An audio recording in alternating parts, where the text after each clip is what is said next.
तो friends, welcome to our YT channel. तो आज मैं आपको एक्सप्लेन करूंगी आयरन मैन 2। बेसिकली मार्वल की ये 4th मूवी है। आप में से कई लोग इस मूवी को लेकर काफ़ी ज़्यादा एक्साइटेड होंगे। तो बिना किसी देरी के वीडियो को स्टार्ट करते हैं। उससे पहले अगर आप हमारे चैनल पर नए हैं तो चैनल को सब्सक्राइब कर बेल नोटिफिकेशन को ऑल पर सेट ज़रूर करें, और वीडियो अगर पसंद आए तो इस वीडियो को लाइक भी ज़रूर करें। तो चलिए शुरू करते हैं। मूवी की कहानी मॉस्को में शुरू होती है। यहाँ इवान वैंकूवर नाम का एक आदमी और उसके फादर एंटनी वैंकूवर रहते हैं। एंटनी टोनी स्टार्क के फादर के पार्टनर थे। उन्होंने और हार्वर्ड ने मिलकर एक आर्क रिएक्टर बनाया था। एंटनी यहाँ पर पैसे के लिए गलत लोगों को वो आर्क रिएक्टर बेचना चाहता था, लेकिन टोनी के फादर हार्वर्ड ऐसा नहीं होने देना चाहते थे।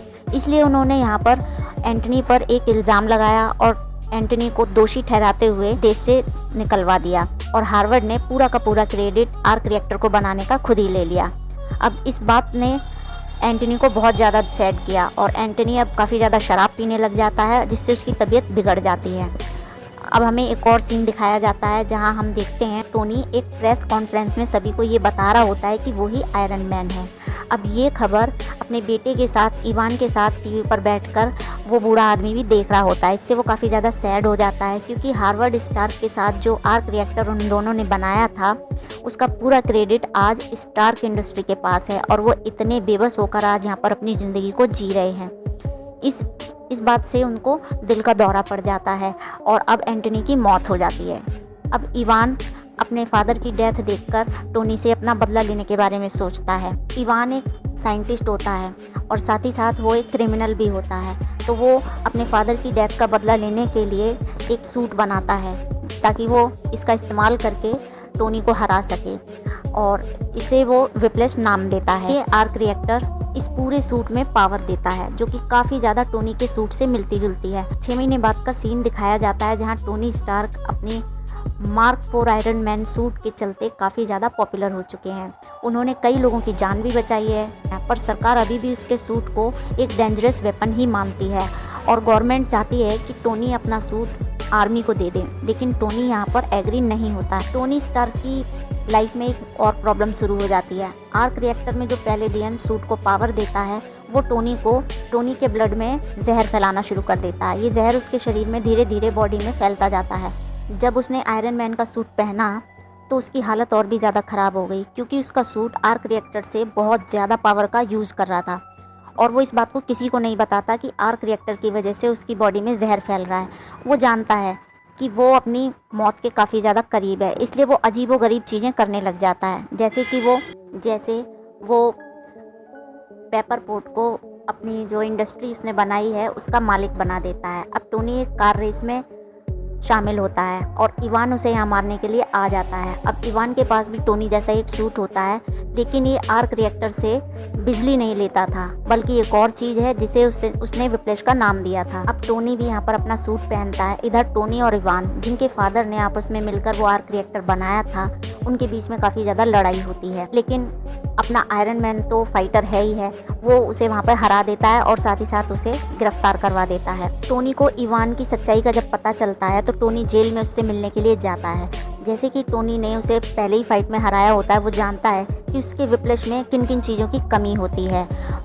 वो विप्लेश के सभी उन कमियों के बारे में इवान को बताता है, और ये भी बताता है कि उनको ठीक कैसे किया जाए, और यही टोनी की गलती भी होती है। यहाँ से जाने के बाद टोनी स्टार्क के सबसे बड़े जो कॉम्पिटिटर जस्टिन हैमर होते हैं वो जेल में इवान से मिलने आते हैं।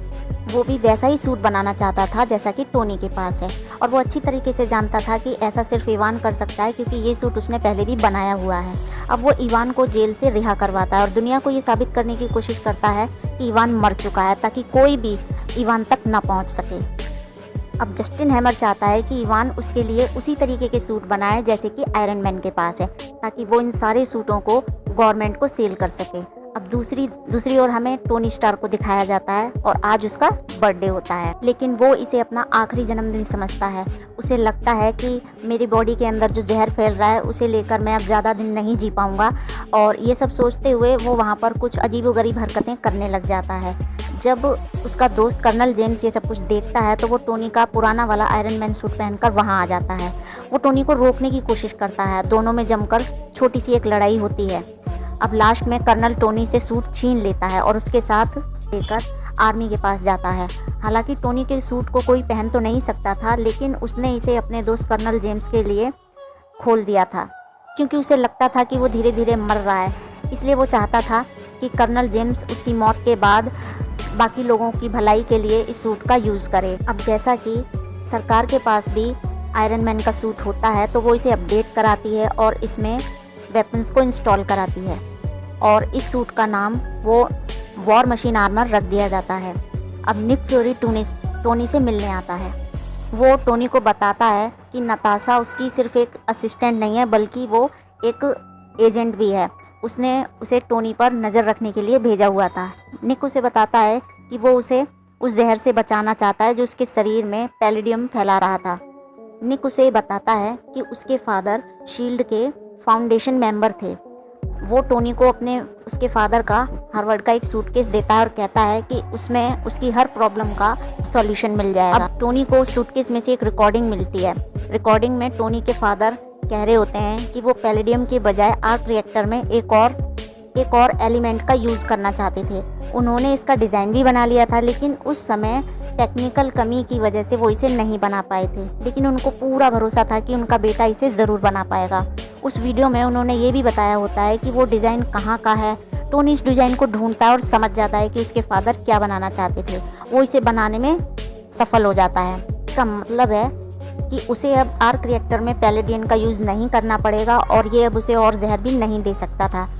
इसके लिए वो एक और आयरन मैन सूट भी बनाता है। दूसरी ओर हमें इवान को दिखाया जाता है जो दुनिया की नज़र में मर चुका होता है, लेकिन टोनी ने उसे जो सजेस्ट किया था उसका वो यूज करता है और अपने आर्क रिएक्टर में काफ़ी ज़्यादा इम्प्रूव कर लेता है।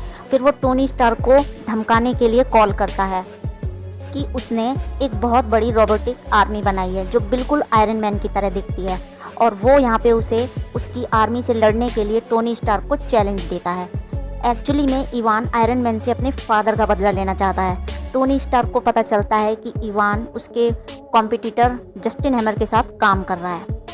दूसरी तरफ हमें जस्टिन हैमर को दिखाया गया है जो इवान द्वारा बनाए गए सभी लोगों के सामने सेना, नौसेना, वायुसेना के लिए सारे रोबोट को पेश करता है। वो सभी को बताता है कि फ्यूचर में डिफेंस का तो पूरा चेहरा ही बदल जाएगा। इसमें कर्नल जेम्स भी है। उन्होंने आयरन मैन का सूट पहना हुआ होता है जिसे इवान ने काफ़ी ज़्यादा मॉडिफाई कर लिया था। इसका नया नाम वॉर मशीन होता है। अब आयरन मैन वहाँ पहुँच जाता है। वो जेम्स को बताता है कि इवान जिंदा है और वहाँ मौजूद सभी लोगों की जान को खतरा है। इससे पहले कि वो कुछ कर पाते, इवान यहाँ के सभी ड्रोन और रोबोट को हैक कर लेता है। वो कर्नल जेम्स का सूट भी हैक कर लेता है। इसका मतलब ये होता है कि कर्नल जेम्स का सूट और यहाँ के सारे रोबोट उसके कंट्रोल में होते हैं। वो उनसे जो चाहे कर सकता था। अब आयरन मैन यहाँ से भाग जाता है ताकि यहाँ कोई ना मारा जाए, क्योंकि वो जानता था कि इवान उसके पीछे अपनी पूरी फौज को भेजेगा। आयरन मैन इवान की आर्मी से लड़ने लगता है। यहाँ पर हमें आयरन मैन की असिस्टेंट नताशा दिखाई जाती है जो कि ब्लैक विडो होती है। वो उस जगह पे पहुँचती है जहाँ इवान था, लेकिन वो उसे नहीं मिलता। अब कर्नल जेम्स को वो उसके मशीनी सूट से फ्री कर देती है। टोनी और कर्नल जेम्स अब ड्रोन और रोबोट से लड़ने लगते हैं। टोनी के सूट में क्योंकि नई टेक्निक होती है जिसकी वजह से वो पूरी की पूरी रोबोटिक सेना को डिस्ट्रॉय कर देते हैं। अब अचानक वहाँ पर एक और बहुत बड़ा रोबोट आता है जो बहुत ही ज़्यादा ह्यूज होता है, जिसके अंदर इवान बैठा होता है। टोनी और कर्नल जेम्स के सूट की कंपैरिटिव में उसका सूट बहुत ही ज़्यादा डेवलप होता है। वो उन्हें हराने की पूरी कोशिश करता है, लेकिन इससे पहले कि वो उन दोनों को मार पाता, टोनी कर्नल जेम्स को अपने हाथ से ब्लेज़र की लाइट छोड़ने के लिए कहता है। वो दोनों ब्लेज़र की लाइट को उसके ऊपर छोड़ देते हैं, जिससे एक और बड़ा ब्लास्ट होता है और ये इवान को बहुत ही ज़्यादा घायल कर देता है, जिसकी वजह से वो हारता है, वहाँ गिरता है, लेकिन वो अभी भी ज़िंदा होता है। वो टोनी स्टार्क को मारना चाहता था। अब वो निक फ्यूरी से मिलने जाता है। निक फ्यूरी कहता है कि भले ही वो एवेंजर्स का मेंबर है, लेकिन वो सिर्फ ओनली एक सलाहकार के रूप में ही काम करेगा, क्योंकि वो उसे किसी भी मिशन में फिजिकली शामिल नहीं करना चाहते थे। अभी भी उसमें टोनी के अंदर बहुत ज़्यादा लापरवाही होती है। अब लास्ट में हमें मैक्सिको की रेगिस्तान, जहाँ पर बहुत बड़ा हथौड़ा पड़ा हुआ होता है, और ये हथौड़ा थॉर का होता है। इसी के साथ ये कहानी यहाँ पे ख़त्म हो जाती है। तो अगर ये मूवी एक्सप्लेनेशन आपको अच्छी लगी हो तो प्लीज़ चैनल को लाइक सब्सक्राइब ज़रूर करें। तो मिलते हैं अगली वीडियो में, तब तक के लिए थैंक्स फॉर वॉचिंग।